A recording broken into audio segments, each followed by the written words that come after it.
Christopher Nolan once drew a diagram to plan the dream levels in Inception. To him, it was cinema. But diagrams like this can also act as seeds, blueprints for imagining how other realities might be structured. Physics already suggests that what we call reality may not be singular. Multiverse theories, quantum superposition, even simulation models all point towards stacked, hidden frameworks beneath what we perceive. So what if Nolan's sketch were reinterpreted, not as dream logic, but as a scientific pathway into deeper layers of existence?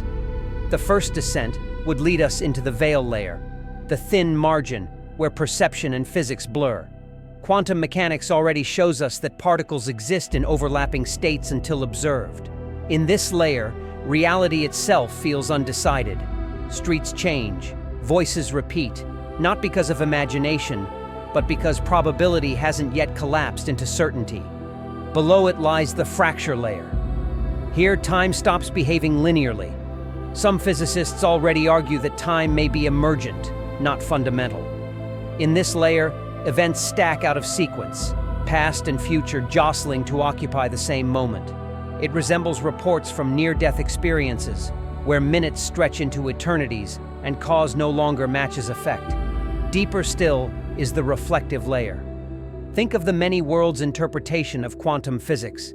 Every decision, every particle interaction branching into new universes. In this place, those alternatives bleed through. You glimpse versions of yourself who made different choices, timelines where history turned another way. Each reflection is a real possibility, encoded in the structure of the cosmos. Further down is the archive layer. Cosmology tells us the universe holds information and nothing is ever truly lost.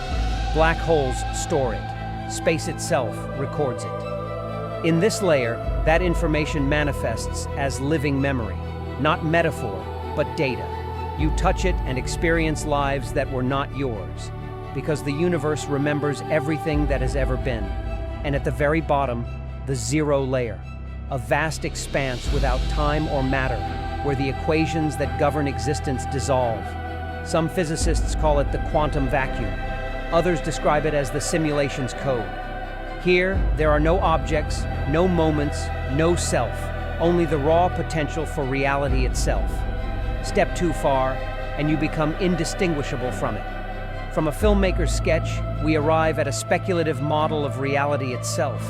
Not dreams, not fiction, but layers inspired by the very questions physics is still wrestling with. What is time? Where is information stored? And is our universe just one page in a stacked collection of worlds?